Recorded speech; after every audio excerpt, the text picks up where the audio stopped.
if you're hungry, it's not a deterministic drive. It's a subpersonality that has a goal, and then it has a bunch of action patterns that are going to work in reference to that goal. It has a bunch of perceptions that suit that goal, and it organizes your emotional responses around that goal. And so to think about it as a personality is it's a much more intelligent way to look at it. One of the things about Skinner's rats, you know, Skinner could get rats to do almost everything, and he would reward them with food. And so he had a simple rat model, but his rats were starved down to 75% of their normal body weight. So not only were they not social, gregarious rats like rats are, because they were isolated, they were genetically altered from wild rats, but they also weren't as complex as a real rat because they were starving. And so, but you know, a starving rat is a pretty good model of a rat, and a rat is a pretty good model of a person. But a lot of our models of simple behavioral learning were based on starving, isolated rats. So anyways, how to think about motivation? We'll think about it from the hypothalamic perspective. So we could say one thing that motivation does is set goals. And we could say that emotions track progress towards goals. And I'm going to use that schema even though it's not exactly right. So you say, well, motivation determines where you're going to aim. So if you're hungry, you're going to aim at something to eat. And then that will organize your perceptions so that you zero out everything that isn't relevant to that task, which is almost everything. You concentrate on those few things that are going to facilitate your movement forward. When you encounter those things, that produces positive emotion as you move through the world towards your goal, and you see that things are laying themselves out that facilitate your movement forward. Those things cause positive emotion.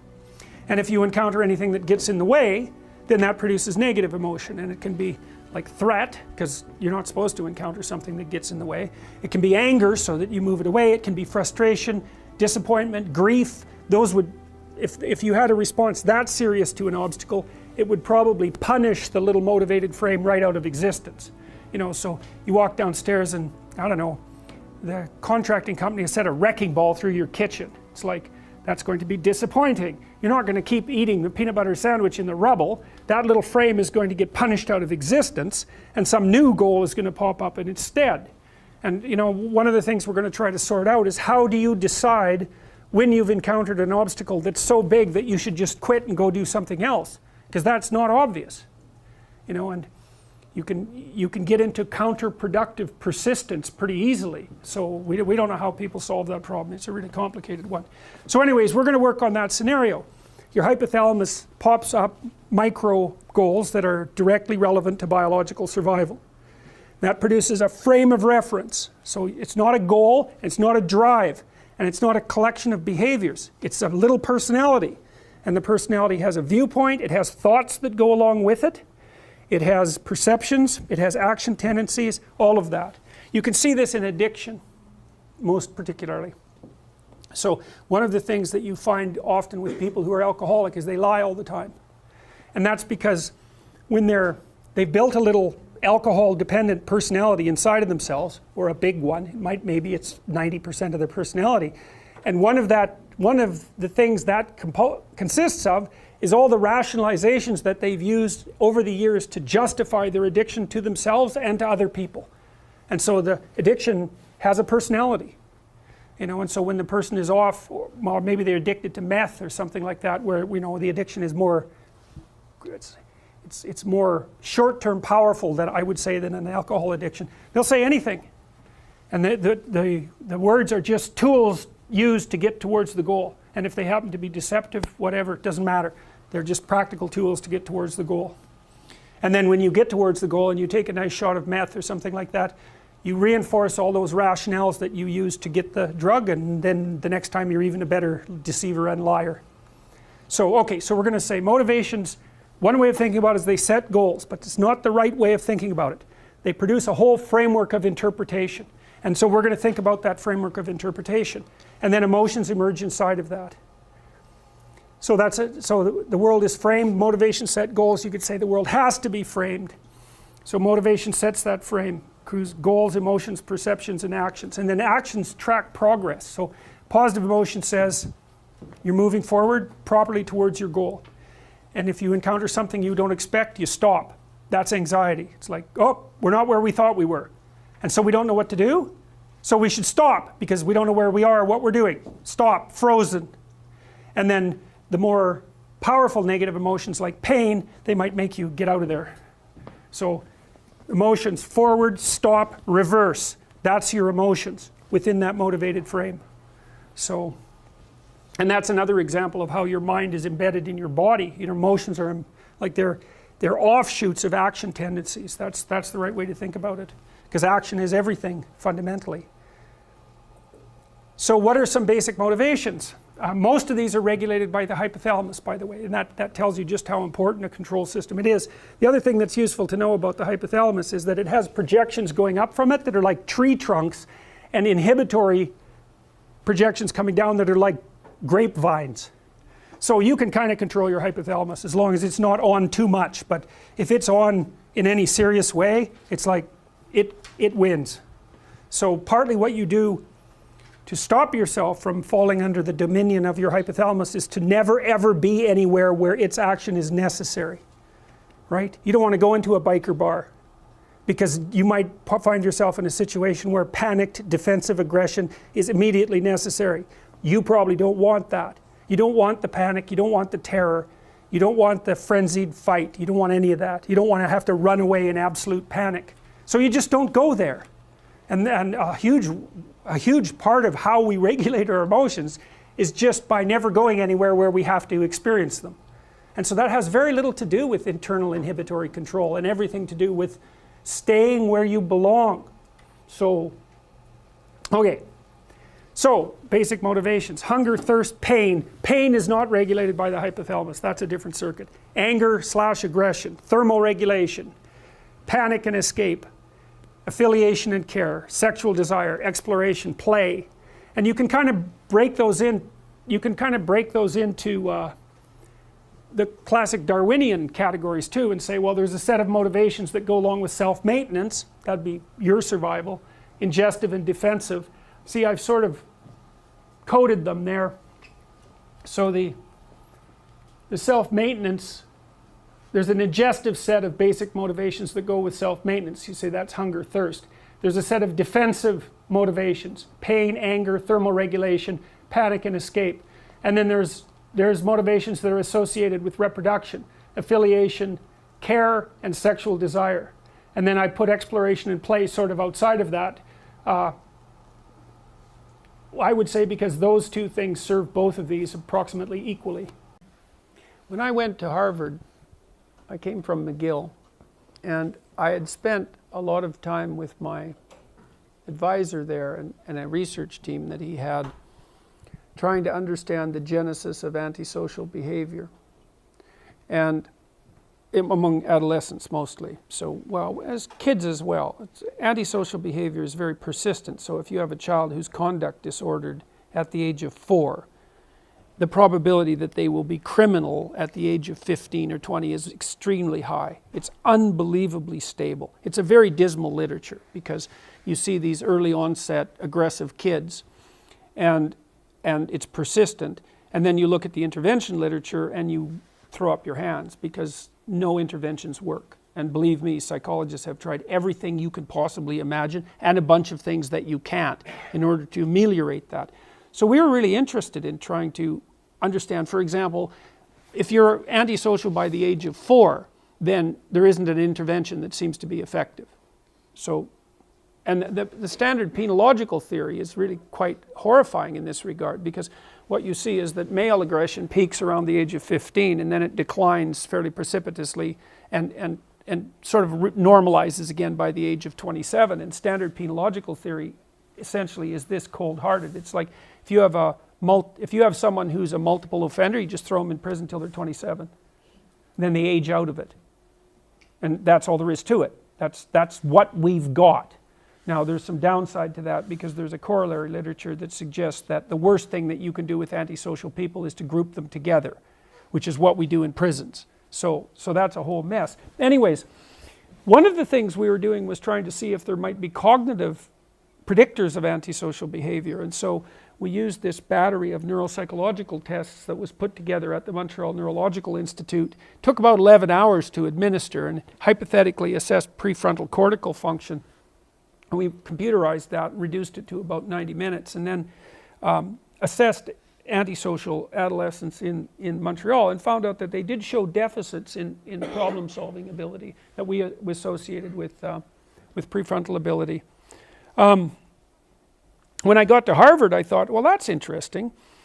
We could use the neuropsych battery to predict negative behavior. Perhaps we could use it to predict positive behavior. So I thought, well, what if we turned the neuropsych battery over and thought, well, can we predict grades, for example? Because that's a decent thing to predict. So we ran a study that looked at Harvard kids, University of Toronto kids, line workers at a Milwaukee factory, and managers and executives at the same factory. And what we found was that the average score across these neuropsychological tests, they were kind of like games. They were game-like, So in one test, there were 5 lights in the middle of the screen, and a box was associated with each light, and you had to learn by trial and error which box was associated with each light. That was one of the tests. So we took people's average score across the tests because they seemed to clump together into a single structure.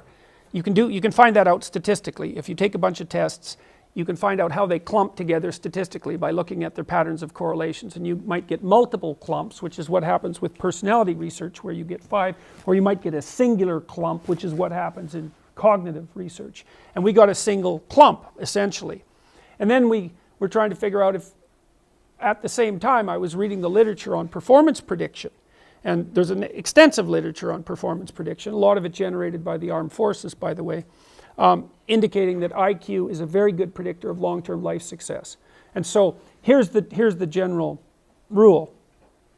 If your job is simple, which means you do the same thing every day, then IQ predicts how fast you'll learn the job, but not how well you do it.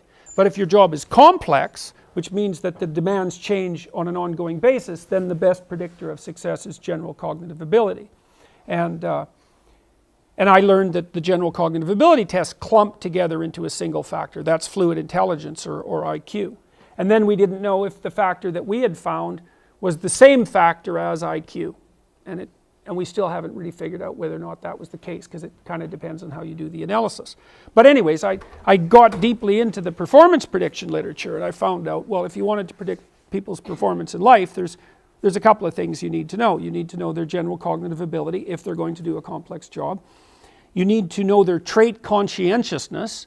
Some of you might have heard that rebranded as grit in a very corrupt act, by the way, because it's a good predictor of long-term life success. Freedom from negative emotion, low neuroticism, is another predictor, but it's sort of third on the hierarchy. And then openness to experience, which is a personality trait, is associated with expertise in creative domains. The evidence that, now I should tell you, since it's such a complicated question, I should tell you how to make an IQ test, because it's actually really easy, and you need to know this to actually understand what IQ is. So imagine that you generated a set of 10,000 questions, okay, about anything.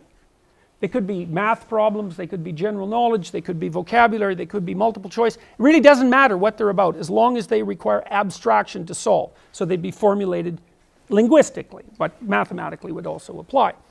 And then you have those 10,000 questions. Now you take a random set of 100 of those questions, and you give them to 1,000 people, and all you do is sum up the answers, right? So some people are going to get most of them right, and some of them are going to get most of them wrong. You just rank order the people in terms of their score. Correct that for age and you have IQ. That's all there is to it. And what you'll find is that no matter which random set of 100 questions you take, the people at the top of one random set will be at the top of all the others. And with very, very, very high consistency. So one thing you need to know is that if any social science claims whatsoever are correct, then the IQ claims are correct, because the IQ claims are more psychometrically rigorous than any other phenomenon that's been discovered by social scientists. Now, the IQ literature is a dismal literature. No one likes it. Here's why. Here's an example. So here's a fun little fact for you, for liberals and conservatives alike, because conservatives think there's a job for everyone if people just get off their asses and get to work. And liberals think, well, you can train anyone to do anything. It's like, no, there isn't a job for everyone. And no, you can't train everyone to do everything. That's wrong. And here's one of the consequences of that. So as I mentioned, the Armed Forces has done a lot of work on IQ, and they started back in 1919, and the reason they did that was because, well, for obvious reasons, let's say there's a war and you want to get qualified people into the officer positions as rapidly as possible, or you'll lose. So that's a reason. Now the Armed Forces has experimented with IQ tests since 1919, and in the last 20 years a law was passed as a consequence of that analysis, which was that it was illegal to induct anyone into the Armed Forces who had an IQ of less than 83. Now the question is why? And the answer was, all of that effort put in by the Armed Forces indicated that if you had an IQ of 83 or less, there wasn't anything that you could be trained to do in the military that wasn't positively counterproductive. Now you got to think about that, because the military is chronically desperate for people, right? It's not like people are lining up to be inducted, right? They have to go out and recruit, and it's not easy, and so they're desperate to get their hands on every body they can possibly manage. And then, especially in wartime, but also in peacetime. But then there was another reason too, which was the Armed Forces was also set up from a policy perspective to take people in the underclass, let's say, and train them and move them up at least into the working class or maybe the middle class. So there's a policy element to it too. And so even from that perspective, you could see that the military is desperate to bring people in. But with an IQ of 83 or less, it's not happening. Okay, so how many people have an IQ of 83 or less? 10%. Now, if that doesn't hurt you to hear, then you didn't hear it properly. Because what it implies is that in a complex society like ours, and one that's becoming increasingly complex, there isn't anything for 10% of the population to do. All right, well, what are we going to do? Are we going to ignore that? We're going to run away from that? And believe me, we have every reason to. Or we're going to contend with the fact that we need to figure out how it might be possible to find a place for people on the lower end of the general cognitive distribution to take their productive and worthwhile place in society. And that isn't just going to be a matter of dumping money down the hierarchy, because giving people who have nothing to do money isn't helpful. It doesn't work. It's not that simple. Well, so that's kind of an answer to the question of whether or not we should deal with IQ forthrightly. It's like, if you can find a flaw in that logic, like, just go right ahead. It's not like I was thrilled to death to discover all of this. By no stretch of the imagination was that the case. So what? So IQ is reliable and valid. That's the first thing. It's more reliable and valid than any other psychometric test ever designed by social scientists by a factor of about 3. That's fact number 1. Fact number 2 is it predicts long-term life outcome at about 0.3, 0.4, which leaves about 85%, 70 to 85% of the story unexplained, but it's still the best thing that we have. Well, it's also the case that in places like Great Britain, when IQ tests were first introduced, they were actually used by the socialists, and they were used to identify poor people who had potential, cognitive potential, and to move them into institutes of higher education. So there's an upside, a social upside as well. This is something you can't say anything about without immediately being killed. So I'm hesitant to broach the topic. But I'll tell you one thing that I did in the last week that's relevant to this. And this just shows you how complex the problem is. First of all, we should point out that race is a very difficult thing to define because racial boundaries aren't tight, right? So when you talk about racial differences in IQ, you're faced with the thorny problem of defining race. And that's a big problem from a scientific perspective. But we'll leave that aside. And I wrote an article this week. Somebody stood up at one point in one of my talks, and Vice, bless their hearts, took this particular question and used it as an indication of the quality of the people who are my so-called followers. And by the way, the quality of my so-called followers is pretty damn high. And you can find that out quite rapidly just by looking at the YouTube comments, which are head and shoulders above the standard set of YouTube comments, I can tell you that. So someone asked me about the Jewish question, right? And the implication, it was actually someone Jewish, and the implication was that Jews are overrepresented in positions of authority and power. And I had just spoken for like an hour and a half, and you know, this guy had an axe to grind, and I thought, there's no goddamn way I'm getting into this at the moment. And so I said I can't answer that question. But that's not a very good answer. So I wrote a blog post this week, and I said, look, here's the situation. All right. Jews are overrepresented in positions of power and authority. But then let's open our eyes a little bit, eh? And think for like 2 or 3 seconds and think, hey, guess what? They're also overrepresented in positions of competence. And it's not like we have more geniuses than we know what to do with. And if the Jews happen to be producing more of them, which they are, by the way, then that's a pretty good thing for the rest of us. So let's not confuse competence with power and authority, even though that's a favorite trick of the radical leftists, who always fail to make that distinction. Well, why does this overrepresentation occur? Because it does. There's also overrepresentation in political movements, including radical political movements. Okay, why? Well, answer 1, Jewish conspiracy. Okay, that's not a very good answer. We've used that answer before. All right, but do we have an alternative? Well, here's an alternative. The average Ashkenazi IQ is somewhere between 110 and 115, which is about 1 standard deviation above the population average. And so what that means is that the average Ashkenazi / European Jew has an IQ that's higher than 85% of the population. That's a lot higher. Now, that doesn't make that much difference in the middle of the distribution, okay? But geniuses don't exist at the middle of the distribution. They exist at the tails of the distribution. And you don't need much of a move at the mean to produce walloping differences at the tails. And the tails are important because a lot of where we draw exceptional people from the exceptions, right? So here's another example of the same thing. Most engineers are male. Why? Because men are more interested in things and women are more interested in people. And you might say, well, that's sociocultural. It's like, no, it's not. And we know that because if you stack up countries by their egalitarian social policies, which you can do quite effectively, and then you look at the overrepresentation of men in STEM fields, the overrepresentation increases as the countries become more egalitarian. So it's not sociocultural. Okay, now men aren't that much more interested in things than women. It's 1 standard deviation, which is about the same difference, by the way, between the population norm and the Ashkenazi Jews. But if you're looking at the 1 person in 20 or the 1 person in 50 who's hyper interested in things and thus likely to become an engineer, then most of them are men. Here's another example of the same thing. Men are more aggressive than women. Now, you might ask, how much? And the answer to that is, best place to look at that is in Sweden, where the egalitarian policies have been laid out for a long period of time, and you can get a more direct inference about biology.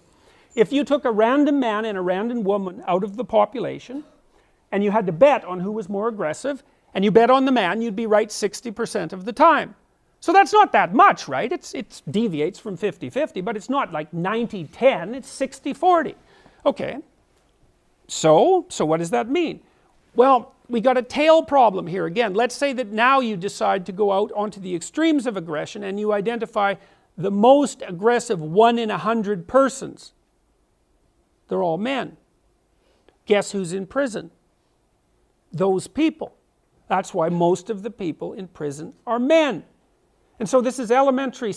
Part of the problem in our society is that we don't understand statistics. We don't understand that you can have relatively small differences at the population level that produce walloping consequences at the tails of the distribution. Okay, so back to IQ. One final thing to say about IQ.